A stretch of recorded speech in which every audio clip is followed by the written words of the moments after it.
محترمو نن چې کومه زموږ وظیفه ده د سورة الاخلاص ختم دی. کم نارینه یا کم زنانه د هغوی څومره حاجتونه وي الله پاک به د ټول حاجتونه پوره کړي. که د چا حاجت د رشتې وي، د چا حاجت د نوکرۍ وي، دغه رنګې د چا حاجت د رزق وي، دغه رنګې د چا حاجت د پرسکونه ژوند وي. نو دا وظیفه محترمو د هر مشکل لپاره کولی شي او د هر حاجت لپاره کولی شي. یاد ساتئ محترمو دا وظیفه د ماښام د مانځه نه پس تاسو شروع کړئ د خپلو حاجتونو لپاره، د مشکلاتو لپاره. د وظیفې مکمل شرایط دا واورئ تاسو په کم ټایم کې دا وظیفه کول دي، څونه پیرې کول دي او مخکې ملګرو سره شیر کړئ د صدقه جاریه په نیت باندې. بسم الله الرحمن الرحیم. شروع کوم د ډیر زیات بخونکي او د ډیر زیات مهربان رب په نوم باندې. السلام علیکم ورحمت الله وبرکاته. امید در کوم چې تاسو ټول به ټیک ټاک الله پاکم خوشاله آباد ساته. محترمو نن چې کومه زموږ وظیفه ده د سورة الاخلاص ختم دی او سورة الاخلاص د قرآن مجید دومره ناشنا صورت دی چې کم سړی په مانځه کې سورة الاخلاص وایي د هغې ځان نه برکات دي. ځکه چې پیغمبر علیه السلام یو صحابي ولېږه یو ځای ته او دی ورته وویل چې لاړ شه هلته کې امامتي وکړه، جمع ورکړه. دغه صحابي لاړ، هلته کې صرف سورة الاخلاص یعنې قل هو الله احد صورت به ویلې، نور څه به نه ویلې. خلکو اعتراض وکړو د الله رسوله دا صحابي صرف دا یو صورت وایي باقي بل څه نه وایي. نبی کریم علیه الصلاة والسلام ته فرمیل دا راته چې دا ولې یار داسې ولې کې دا نو غټ قرآن دی بل څه هم پکې وایه که نه.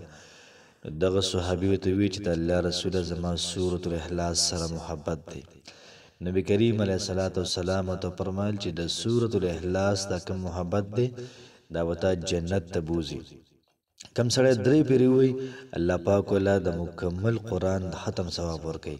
دومره ناشنا صورت دی.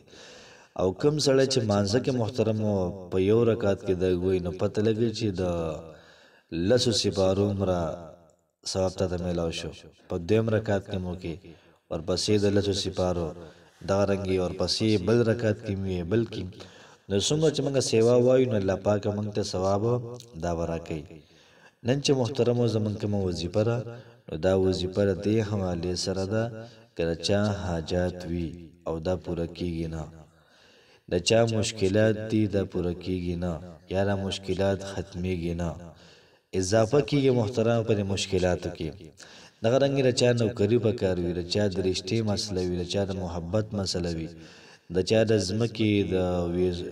ځمکې مسله وي، د چا د ویزو مسله وي، دغه رنګې د چا لانجې کونجې په ځمکو باندې کله عدالت کې کله یو ځای کله بل ځای.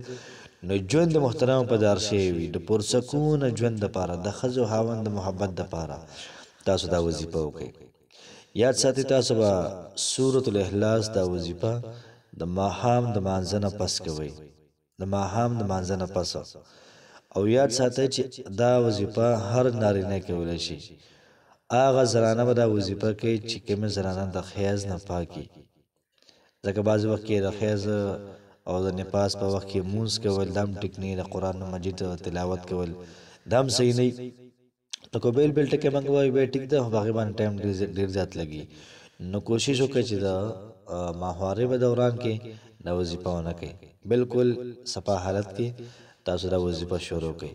وظیفې سره سره د قرآن مجید تلاوت او 15 وخته لمونځونه دا سره شروع کړئ. انشاءالله بیا د وظیفې کمالات تاسو ګورئ. محترمو نن چې کومه زموږ وظیفه ده د ماښام د مانځه نه پس به موږ د سورة الاخلاص د ختم شروع کړو. یاد ساتئ دا ختم په یوازې هم کولی شي، په ګڼو کسانو هم کولی شي. کور کې څومره افراد دي کښېنوه او د سورة الاخلاص د ختم د تاسو 40,000 پیرې د ووایئ، 40,000 پیرې سورة الاخلاص ووایئ. د کم حاجت دپاره وایئ هغه حاجت په ذهن کې وساته او شروع واچوه. انشاءالله العزیز انشاءالله په یو څو ورځو کې به تاسو به دا ختم پوره کړی نه وي، الله پاک به ستاسو حاجت دا پوره کړي. تاسو به له ختم نه فارغه شوي نه یې، الله پاک به ستاسو حاجتونه دا پوره کړي. یاد ساتئ محترم وظیفه ډیره زیاته د کمال ده په خپل موقع دغه رنګ مرګرو سره هم شیر کړئ الله پاک مو خوشاله آباد ساته السلام علیکم ورحمت الله وبرکاته